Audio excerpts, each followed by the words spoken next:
All right, ladies and gentlemen, welcome back to the channel. We're talking about the Tampa Bay Buccaneers in tonight's video because all they need to do to make the playoffs and have a home playoff game is win Sunday afternoon against the New Orleans Saints, and they're at home. I don't really get what it is. They just won 48-14 against the Carolina Panthers, and everyone's saying, "Oh, well, slow down your roll. Hit the brakes. It's just the Carolina Panthers." But when I look at the Tampa Bay Buccaneers this season, I see a team that is fourth in total scoring. They're putting up 29.7 points per game. I see a Baker Mayfield who, even with one game left, he's already got career bests with 4,279 passing yards, 39 passing touchdowns, a pass rating of 107.6, and a completion percentage of 71.7%. Those are all career highs for Baker Mayfield. But what's even crazier with the offense that Liam Cohen is doing right now is, first off, Bucky Irving might have been the snag of the entire draft. Outside of the first round, like underrated, under-noticed, under-recognized pickups in the draft this past season, Bucky Irving is probably in the top 5 undisputedly, arguably number 1. The Tampa Bay Buccaneers, the 2 past seasons, have been the worst rushing team in national football. And it's not even close. With the Rachaad White, even though Rachaad White's a talented dude, Tampa was dead last in rushing the last 2 seasons. Well, this year they're 4th. Tampa's putting up 147.3 rushing yards per game. And this is a completely different team than they were last year that won a playoff game. I get it. The defense has some question marks. I'll keep it a bucket with you. It's mainly due to youngness and just injuries. So the young kids got to come in. They got to step up. They're getting all these more reps. But folks, before we get into tonight's video, hit that like button, hit that sub button for daily NFL and Tampa Bay Buccaneer content. And to try and get this video to 100 likes, folks, that would mean the absolute world to me. Every time I make a Bucs video, it's really shocking to me, the outside NFL fans that come in here and tell me why I am wrong, why Tampa actually sucks, why they're not winning the Super Bowl, why their defense sucks, why Todd Bowles sucks, why Baker Mayfield's overrated. It's just so much negativity. I don't really understand it. And even before that Buccaneers win on Sunday, it's just we're in that age of outrage. We were talking about this yesterday on the channel.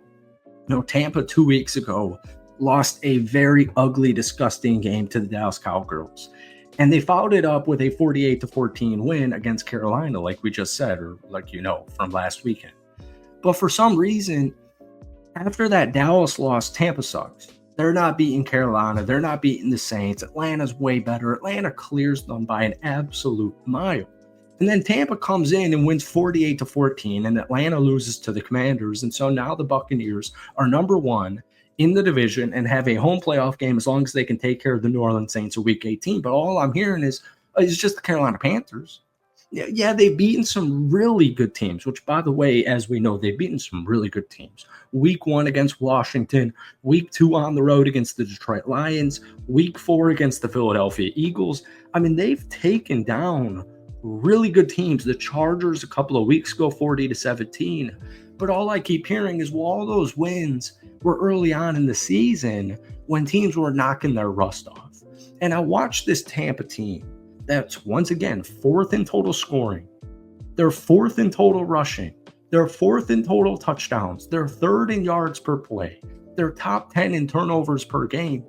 And I just see all this pessimism. Baker Mayfield is literally playing like an MVP right now.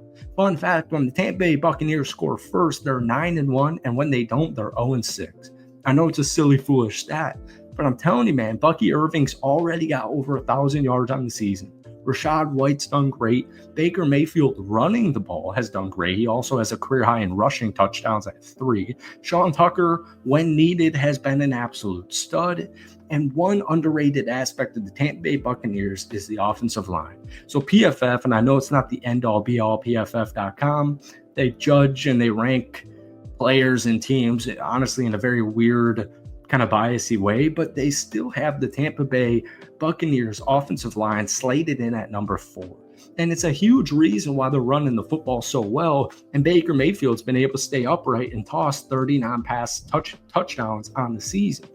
And it's crazy to me because if I word it a different way, right? If I change your perspective, or I try to change your perspective on Tampa Bay, and I told you this, look, man, they're a top 5 scoring offense. They have an MVP candidate, or he's not actually, but he should be. They have a should-be MVP candidate at quarterback who's playing out of his mind. He's got career highs across the board. Like we said, passing yards, passing touchdowns, pass rating, completion percentage. Their quarterback's playing out of their mind. You have a stud, a superstar stud left tackle who's been an absolute freaking beast in Tristan Wirfs. I've got a really good running back room that's top 5 as well. I've got a clear-cut, bona fide number 1 superstar wide receiver in Mike Evans.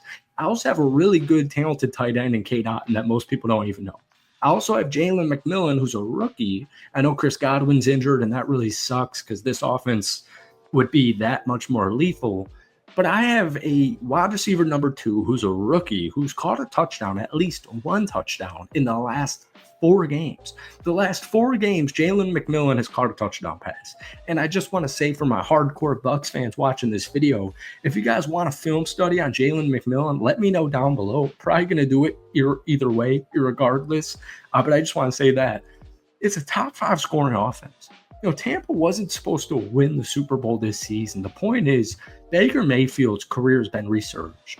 Liam Cohen is an absolute beast. And if your issue with the Tampa Bay Buccaneers, like a lot of honest Bucs fans are, it's the head coach. I get it. Todd Bowles, not the best head coach in the NFL.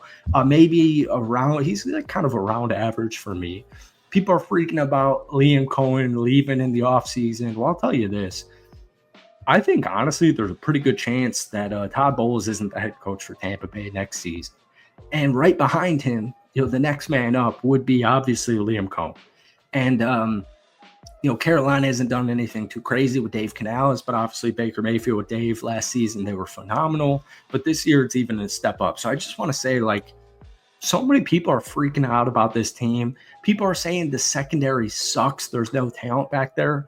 The reason the Tampa Bay secondary sucks is because of all the injuries, which, by the way, Antoine Winfield Jr. participated in practice today. But I just want to say, even though they're third to dead last in opponents' yards per game, they're giving up like 245 a game.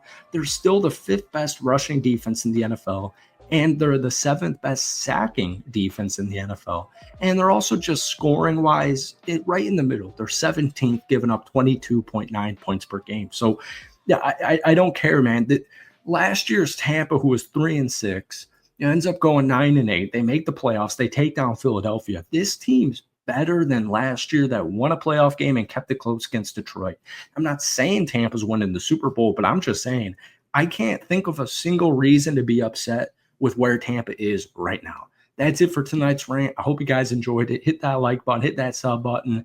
And guys, let me know down below, is Tampa making the playoffs? To me, it's obvious New Orleans doesn't stand a chance, but I don't want to jinx it. Let me know down below an early score prediction for Tampa versus New Orleans. Peace.